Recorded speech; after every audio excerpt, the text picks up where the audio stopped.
Dr. Mukul Parikh of the Hindu American Religious Institute, Jennifer Ross, President and Chief Executive Officer of the Harrisburg Jewish Federation, Reverend Jeffrey Dunaway of the Blue Mountain Lotus Society, Reverend Barry Chambers of the Goodwin Memorial Baptist Church, and our Imam Bashir Arafat, Civilizations, Exchanges, and Cooperation Foundation. And thank you for a wonderful presentation. Appreciate it.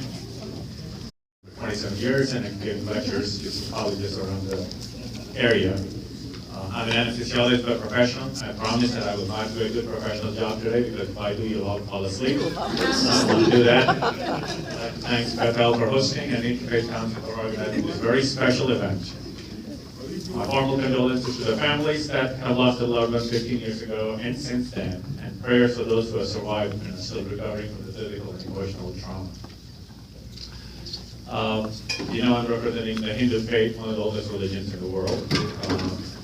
Also as a background, I grew up in India. I was born and raised in India for the first 20-some years, and I grew up in a predominantly Muslim city with a lot of Christians, Zoroastrians, Sikhs, Jains, and of course many sects of Hindus. So it's a very open society that we grew up in. We had no differences. We just celebrated each other's festivals. Always on an occasion to celebrate anything and everything. So it's nice to have so many different faiths in our area. I'd like to say one thing about one hymn from our thing, and something was alluded at the earlier lecture by the keynote speaker. It's a Vedic saying. It's based on the Vedas, our religion. So it's a Vedic saying more than 2,500, 3,000 years ago. It was certainly not meant to be ecumenical, but the wise people, the sages of the time, had said this. In Sanskrit was ekam sat vipra bahuda vadanti. What it meant was, truth is one. You can substitute the word truth for Lord, God, whatever you want to say. Truth is one. Wise people call it by different names. Even back then, even with the only religion or the faith they knew that people from different backgrounds and different thought processes would be looking at the Almighty in different ways from their own perspectives, and they might call him by different names. So that kind of universality was there from the very beginning. And I especially tend to believe that because to me, the word God, which is an English word, but I'm sure there are other words in other languages, God is an entity that was known even before English language was invented. And God, in any definition, as a concept, is an all-powerful, all-present, all-knowing entity. If some entity is all-powerful, there cannot be two. So anyone who ever discusses with me that your God and my God, I say we are having an oxymoronic discussion. There just cannot be two gods. You cannot have two all-powerful people in the world. So from that perspective, I believe there's one God. We all call by different names that are perfectly okay to. There's another aspect of, I know most of us are monotheistic religions. Hinduism is not. It's called polytheistic or pantheistic and whatever, but it's a lot of misunderstanding. But one practical way of looking at my faith was that I believe in what I believe in. Within Hinduism, you can claim there are, one way of looking at it is there are 330 million gods. That was the guy who wrote the book, the Western scholar who wrote a book about 330 million Hindu gods. You know that it's not possible for him to catalog that. We're taking more than one like that for him to catalog that. But what he meant was there were 330 million Hindus living at the time. There's more than 1 billion now. So if the same author was here today, he would say there are 1 billion Hindu gods. What he meant was each one of us imagines God in our own head, and that's the God he was talking about. But other than that, there is only one God, as we say, and there is only God. Whatever names we call by. But in practice, we believe in what we believe in, whichever God we believe in, with whatever name. While believing what I believe in, I do not negate the belief of anyone else. And that is what we call practical henotheism. Believing what I believe in without negating somebody else's belief. And that is quite evident today that people of different faiths have gotten here this afternoon. And we're all sitting together, believing what we're believing in, yet not negating the beliefs of anyone else. So that's a good part. As far as the relevant question that you asked, as a leader of faith, as a practitioner of a particular faith, what can we do? I think at least two things that we need to do. We need to make sure that we do not paint an entire group of people or religion with one brush in a negative way, which is what we see is happening in the world today. And it's the current phase of history that is Islam today, but at other times it could be other faiths. And down in history, many years from now, it could be another faith. We do not need to paint any group of people with one brush in a negative way. That's number one.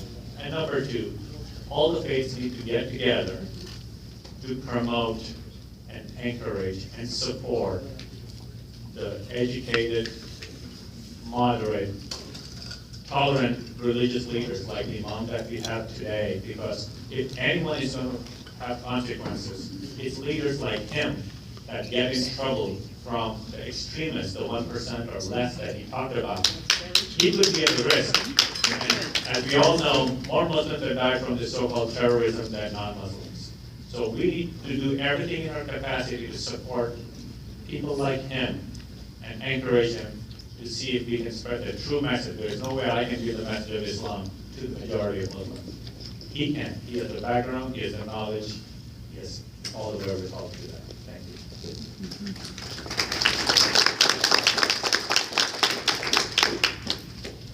Like Dr. Parikh, I am also not a spiritual leader, though I was very impressed with the teachings you shared, and I hope to be able to do something similar in future talks, so thank you for that.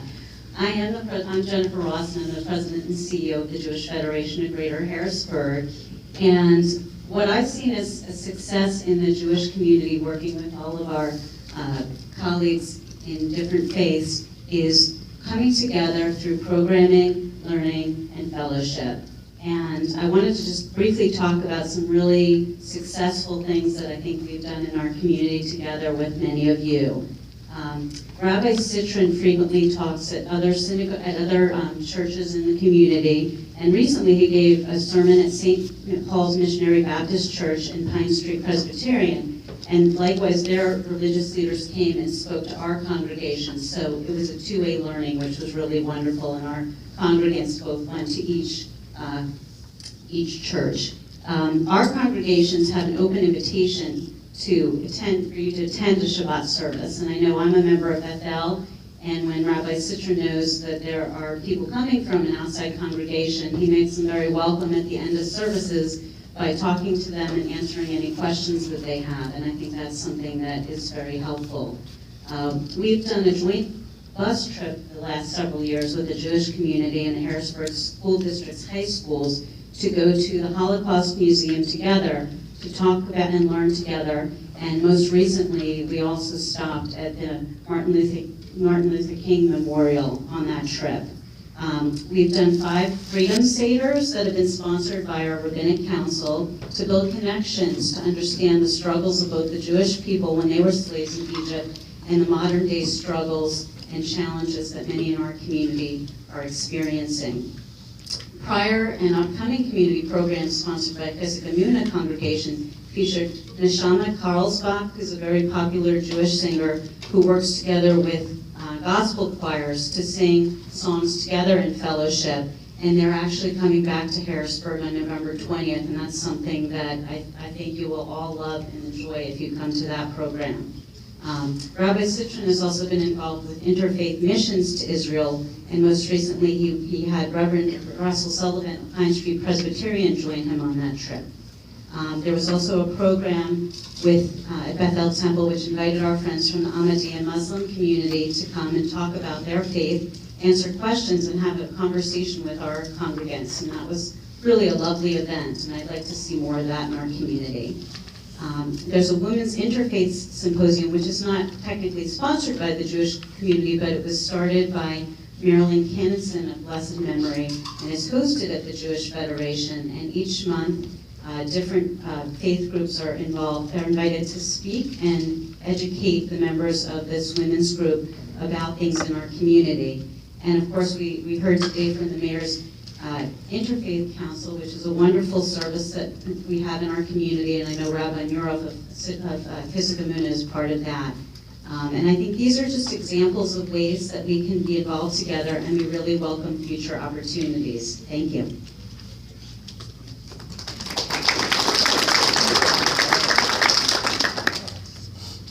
Good afternoon, everyone. I'm the Reverend Jeffrey Dunaway. I'm an Osho priest with the Blue Mountain Buddhist Society, and we are a local Buddhist community, or Sangha. And that actually is a term that goes back to the earliest Buddhist communities. And I wanted to talk about how we are a Sangha here, and we are a Western Buddhist community focused on being socially active, socially engaged. And we are actually part of, I use the term Sangha, of a larger Sangha, which is a group of Sanghas called the Zen Peacemakers. There are actually hundreds of organizations around the world. And we even look at Sangha as not just our community, but of the whole world. We look to the whole world. And when we get involved with something, I didn't want to talk about a single example. I want to talk about practice that we use. And it's called the 3 tenets. And I hope everyone can hear me. I'm sorry, I'm not very good with mics, even after all these years. But it's the 3 tenets. And what we use them to do is to study a situation and figure out how to address it compassionately. And what is going on at that time. And this practice has 3 components. The first is not knowing. And this is a really hard practice. And it's a hard practice, I think, for us as human beings, where we actually want to assume that we're going to respond to something. What we do is we go into the situation without being attached to any preconceived notion. So we don't go in saying, well, this is right and this is wrong. We look first at it without preconceived opinion, an idea, or concept. As I said, this is a very hard thing to do, but it allows us to immerse ourselves in the situation and provide deep listening so that we can see what's going on. The second step is called bearing witness. And, it's we look at what is going on and we get involved with the situation, however it appears right. We merge or join with, it could be an individual, it could be a group, situation, environment, it doesn't matter. It's providing our presence, because presence is such an important thing. And then we bear witness to that situation, the pain, the suffering, the injustice. One of the places that we often bear witness or have is with Heeding God's Call, which is addressing handgun violence and deaths here in the city as well as across the country. And it's just being involved. That's one of the things that we do. And the third thing is taking action. And the thing about taking action is sometimes the action is no action after you've studied things, but generally it is some action that is called for. And we do that, we take that action based on what we've learned from not knowing, from going in without preconceived notions, and from bearing witness with those who are involved. I would just close by, it is a belief in Buddhism that is that when we believe that we are separate from others, that we suffer. It is only when we recognize that our lives and actions are interconnected and that we share compassion for each other, that we can not suffer and that we can achieve peace and justice. So those are my thoughts. Thank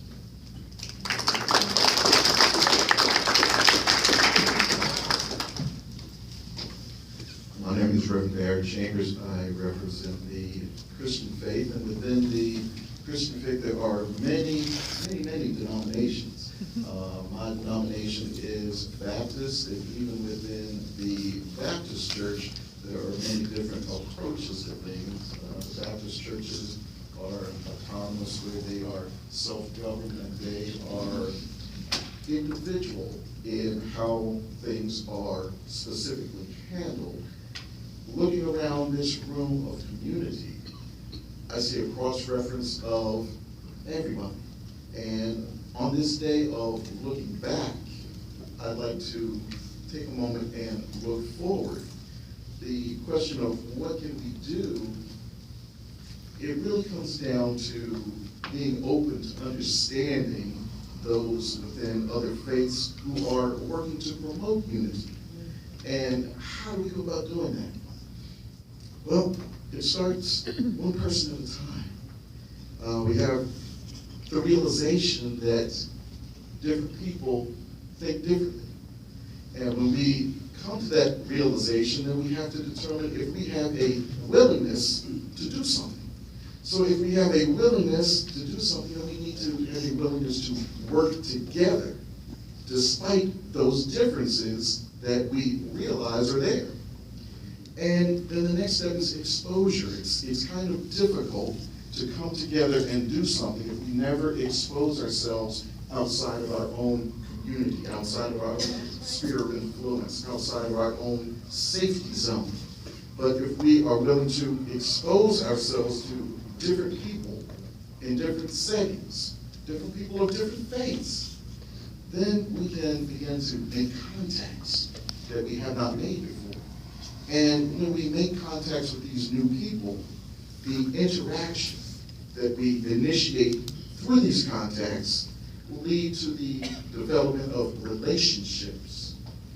And once we embrace the fact that people are different and that these differences have value, well, we can work through these relationships to start to actually accomplish something. Not just look for, there's a difference, let me have a wall in between us, but in spite of the differences, let us come together because we have a common goal of unity. We have a common goal of accomplishing something. And you can determine what that something will be because there is a lot that can be accomplished. Amen? So through these relationships that we build after exposing ourselves outside of our own safety zone, that we may build new contacts, build relationships through those contacts, and value the people even if we don't agree with everything that they say. Let me come back to that one. Value the people even if we don't agree with everything they say. How many of you guys are in a family? Everybody in a family? Sure. You agree with everything that your family members say? But that does not dissolve the relationship, does it? You're still able to come together, you're still able to work together, you're still able to accomplish things despite your differences. How do we move forward? One person at a time. Let's thank all our panelists. Now we come to the part of the program where you all have a job. We hope you like the food. First of all, I'd like to thank Beth for the food. And we are open to questions. Since the main program ran a little long, if anyone's open to staying, you certainly can. Does anyone have questions for the speaker? Just go ahead. I would like an explanation of the beautiful. Yes, Cynthia, are you still here with us? Yes. Go ahead. There, Rabbi Chopra mentioned it. There are 1,000. Rabbi Chopra mentioned it. There are 1,000 paper cranes, although some of them I think over the years maybe have taken off on their own. They were made by Japanese Americans in Colorado and people in Japan. There's a legend in Japan that if you make 1,000 paper cranes, you get your wish. And it was a little girl who had been a survivor from Hiroshima who had cancer, and she was making 1,000 paper cranes and hoping she would live. And she did not. But the children around Japan kept making paper cranes. And they made them for peace. And so it was thought that making 1,000 paper cranes for Pennsylvania, 1,000 for DC, 1,000 for New York, would help in healing and bringing comfort. to people after 9/11. So that's how they're viewed.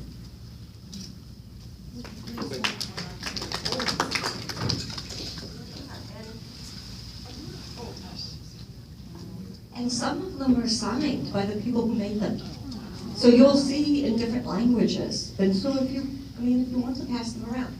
After they came, and they came to me because, as Rabbi Chober said, had the idea to have a tree planted on the Capitol grounds in honor of the people from Flight 93. And that was done. And then when these came to Pennsylvania, then they were put on the tree, and then I got a call to say, come, pick them up. And they're going to be rained on. They're going to be just, washed away. So I did, and then I let them out. Well, they were in the Capitol for a while on display, and they called me and said, come get them. We have something else for that display. So I did, and then I lent them out to anybody who wanted to borrow them, and they, churches, synagogues, schools, mosques, wherever. And so they kind of flew around the area, and then they came back. But just take them, and it's just 1,000. And think about all the people who are making them, hoping for comfort and healing for the people after 9/11. So just. Thank you.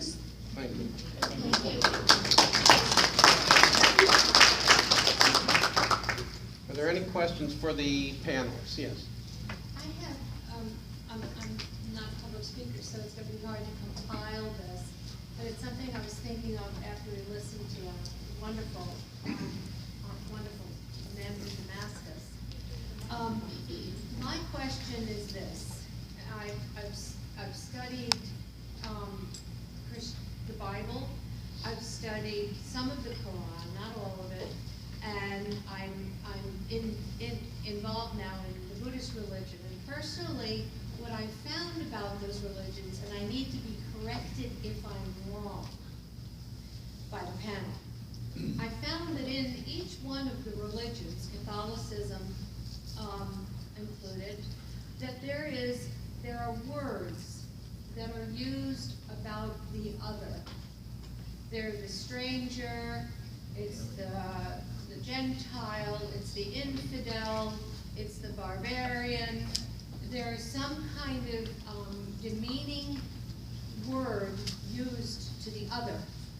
And then there's this sense of, if they're not with us, they're against us.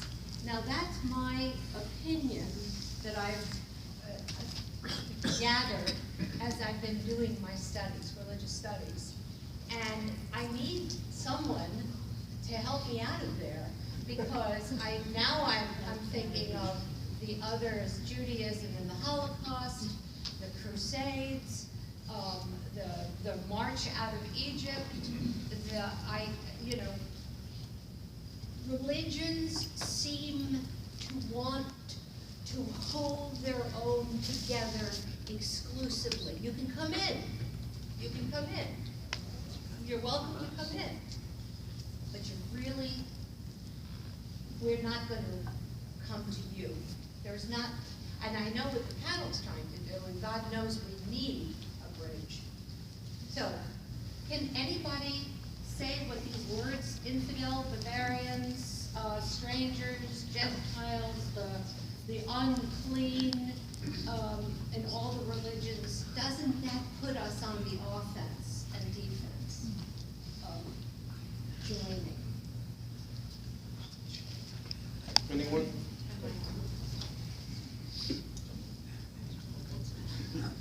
All right. But someone else would want to start. I think about this idea a lot, and the idea that there might be exclusion, because I do a lot of interfaith work. There are a lot. I'm sorry about that. I do a lot of interfaith work, and we are involved with a lot of the other faiths here in the community.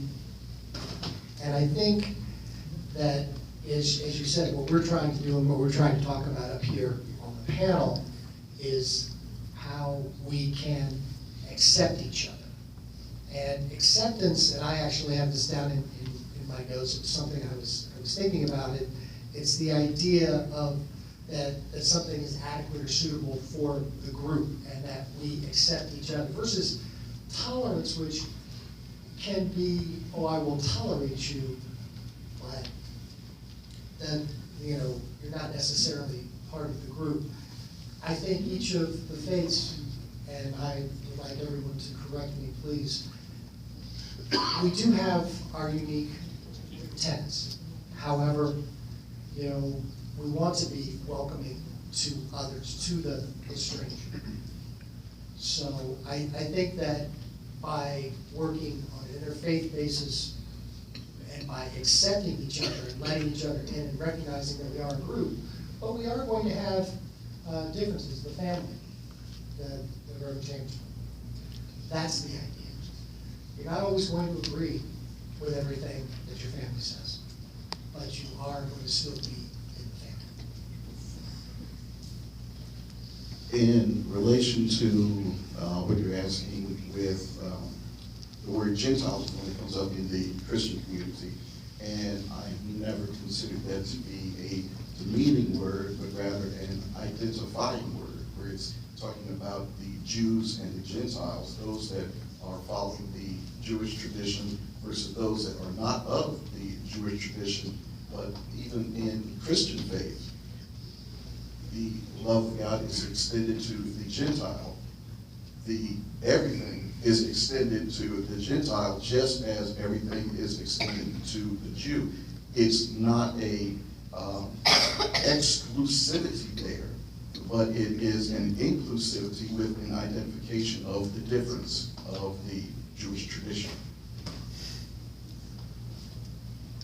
As a congregant, I sometimes struggle with some of the issues, not necessarily separation, but some of the troubling things in passages in the Old Testament. And where I feel comfortable with that is, as Jews, many of us are very involved in social action, and over time I've seen our prayer books have adapted to be more inclusive, to change the language. And when we talk about passages in the Torah that are maybe troubling and how would we relate to that today, there's an understanding that we have a different perspective today. So if a group of idolaters were wiped out and that was, they were destroyed in the past, that's not how we would handle that today. So that's how I look at it, as from the congregant's perspective as well. And I think that's an excellent question.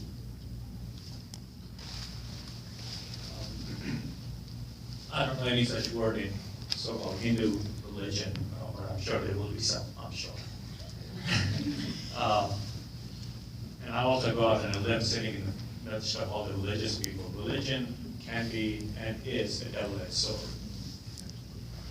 Religion can be a great motivating force. It has been for the majority of the societies, for the great majority of people in following ethics and morals. But it can also be used by some deranged people, well, not just deranged, some people, to divide us. Like Imam said, all the priests from every religion, the leaders from every religion need to go out of their own little buildings, because they sit in their own buildings, they can interpret the scriptures in a way that can be negative for the others.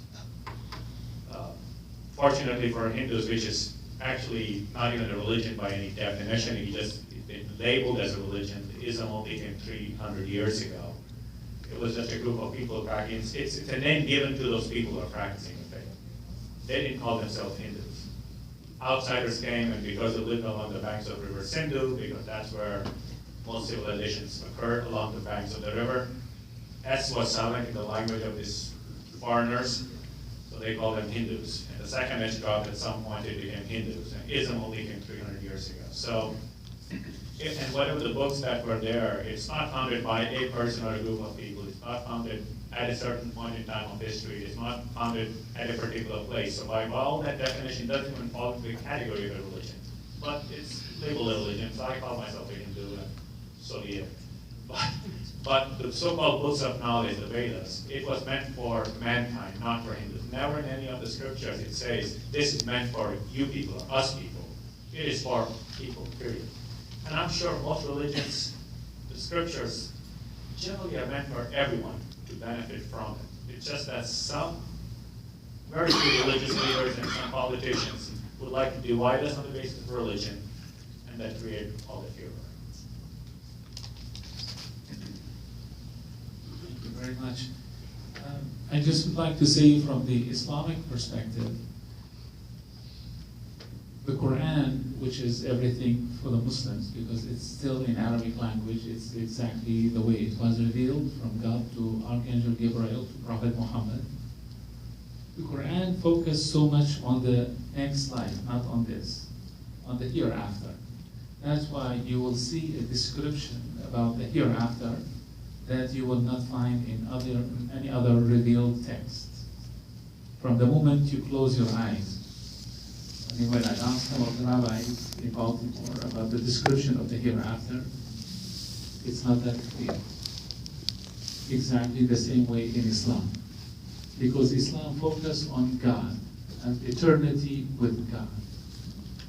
And that this life is nothing compared to the hereafter. This is only a few minutes, maybe less than a few minutes. When you are going to calculate this, probably millions and billions of years, so this 80 years is nothing. So the Quran always attracted our attention to live with everyone and coexist with the utmost level of respect. So the Quran divided the people into 4 categories. Those who believed in God, and they followed the teachings of the Quran.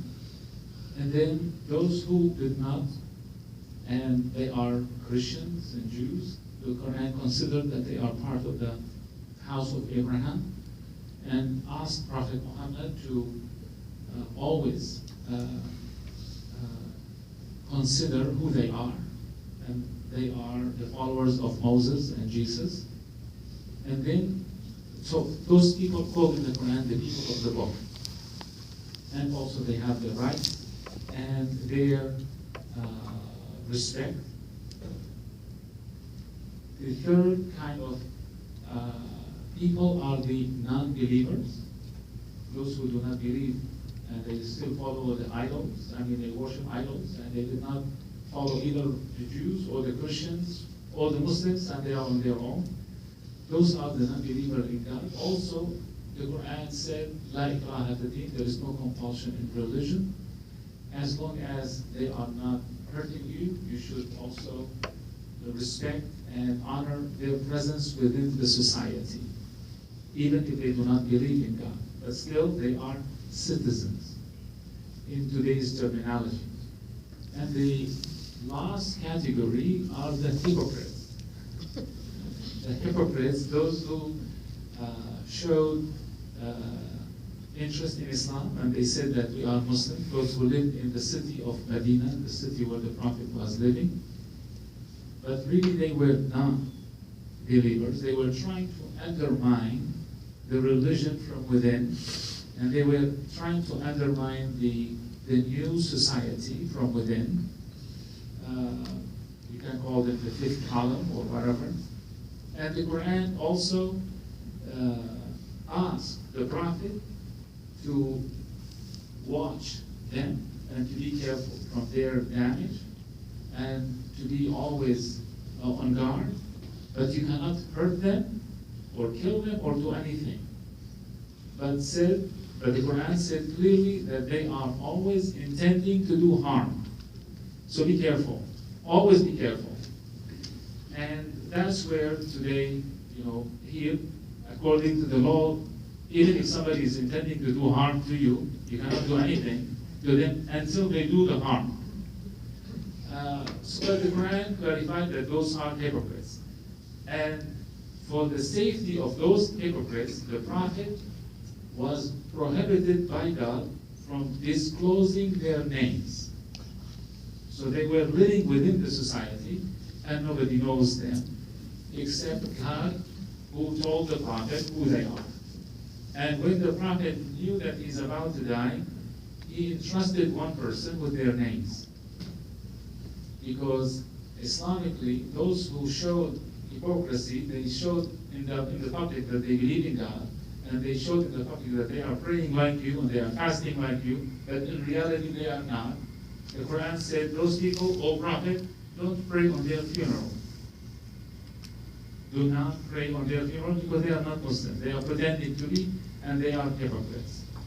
So those hypocrites, by the way, when the Prophet died, the population of Medina were close to 65,000 or 70,000.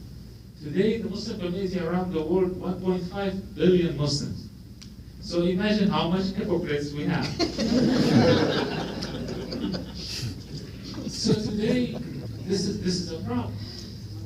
And those are the ones who call themselves Muslims. And they do all kinds of things. And in America, people say, look, why women are not driving in this country?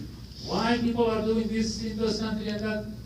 Because the media does not tell you what kind of people those are. They Muslims, or are they hypocrites, or are they what? And today a lot of those people who are doing these terrorist acts, they are completely not Muslims. We are experiencing some people in Baltimore who are becoming Muslims in the jails, because in the jails, if you have some association with the Nation of Islam or some kind of, because it's a kind of gang group. So people are becoming Muslim just to become protected, you know. So I wish we had more time to talk about that. Why don't we, okay, one more, and then we're going to formally, you can ask one more, and then we'll formally close, and then you can ask the speakers. I'm sure none of them would mind questions afterward. Thank you very much. In listening to all of you, and you represent various churches and religions and groups, I would like to know if you have any future plans within your groups for activities in education, in educating the people within your churches and groups, organized education that can filter into the community. I would like to hear from the imam on that particular education program. Thank you very much. When I came to America in 1989, I had a problem with my own Muslim community because I wanted to expand our activities, and the Muslim community was not ready. And actually, a lot of them until this day are not ready to expand. I have seen a great opportunity that we cannot limit ourselves to the mosque. And when I started my interfaith community and activities, and I had some problems, because back then, before Osama bin Laden, Saddam Hussein was the guy. I mean, now we have ISIS. Before ISIS was Al-Qaeda. Before Al-Qaeda, Saddam. And everybody wants to know who's Saddam. So I had to start programs. And I had to be independent. And today, just briefly, I started this organization because I realized in America, as Muslim community, we don't have cultural exchange organizations. We don't. We have now more, we have a lot of institutions, we have seminaries, we have universities, coming up here and there, but we don't have a program that takes students in different universities to different countries. So I started this program since I was the campus imam at Johns Hopkins, and then here in Goucher and UMBC. I started this program. And then when I started the program, I heard from the clergy, Imam, we need a program like that for us. So I started the program for the clergy, because this is one of the problems. We don't have exchange program for clergy from an Islamic theology, from an Islamic perspective. And now we are having programs for the youth in the United States, because we have youth from 66 countries coming here, and it is sad that our American youth in the public schools are not benefiting from these international youth who are coming from all over the world. They come and they leave after 1 year, and you don't know anything about them. And I thought they bring with them a lot of things to America, because a lot of, maybe some of you are hosting some of the cultural exchange students. But this culture of hosting is not part of the Islamic culture. We don't have, our culture is to host the guests for 3 days. but to host it for a year, but America has the culture of hosting students. So I started these conferences, and I will be delighted to share that with Joyce, because I would like to share that here. But I'm talking about outreach programs. And now we are starting these outreach programs, and I'm starting these conferences like for the youth, for adults. Because all over the United States, we do not have one conference that bring Muslims, Christians, Jews, Hindu, Buddhists for 5 days. I mean, there are events like this for a few hours, and that's it. And you need to ask, and he need to ask, but there is no time, sorry, time is over.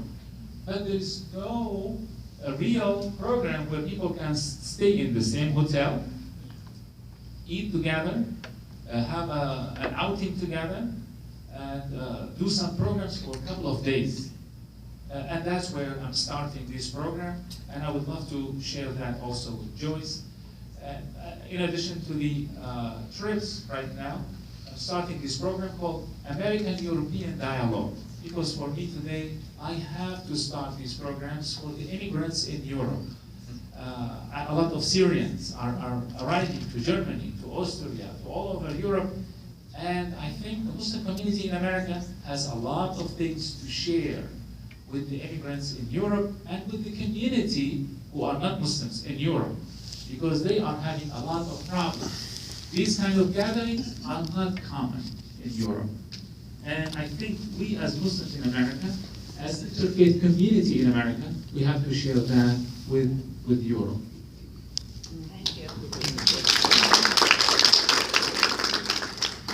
Just as a follow-up, I'd like to share that you are probably going to see more and more interfaith activities as the days go on. The seminaries right now in this country are typically, some are exclusively within their own area, within their own denomination of training. Most of them are interfaith in design. I right now am in my 3rd year at Lancaster Theological Seminary, which has, I believe they just had an announcement just the other day, and I believe that currently we are having 27 different denominations represented in the current class. As these ministry leaders are educated in the different faiths, they are taking that back to their own house of worship. They're taking that back to their own congregations. They're taking that back to their own communities and sharing, oh, gee, the Catholics are so different from us that we can't talk to them. The Jewish community is not so different that we cannot communicate. The Lutheran, whatever the denomination is, we are able to work together. Even in that seminary where we can come together and eat, come together and sleep in on-campus housing for the students that are on campus, that environment exists, and I believe you're going to see more connections, more interconnectivity. As a matter of fact, 1 week from today, there is the Harmony Walk that is coming up in Harrisburg for the community to come together. This is one outcropping of interfaith connections. In the Harmony Walk, everybody in the community, regardless of faith, and I forget how many houses of faith are represented now. I believe it's 5 different ones are represented in that particular walk, but it's for the entire community to come together, walk together, talk together, make those connections I was talking about, start to build those relationships, and start moving forward from this point.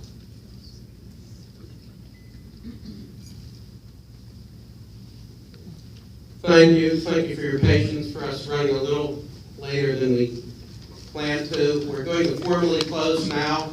Let's thank the panel, let's thank all of you and everyone that participated.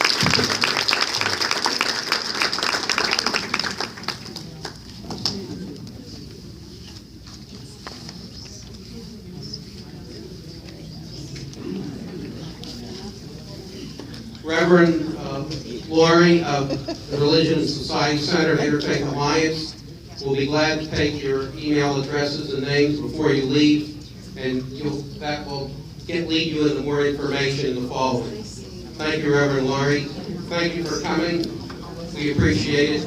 If you go out of here a little happier, a little more motivated, that's enough. Thank you.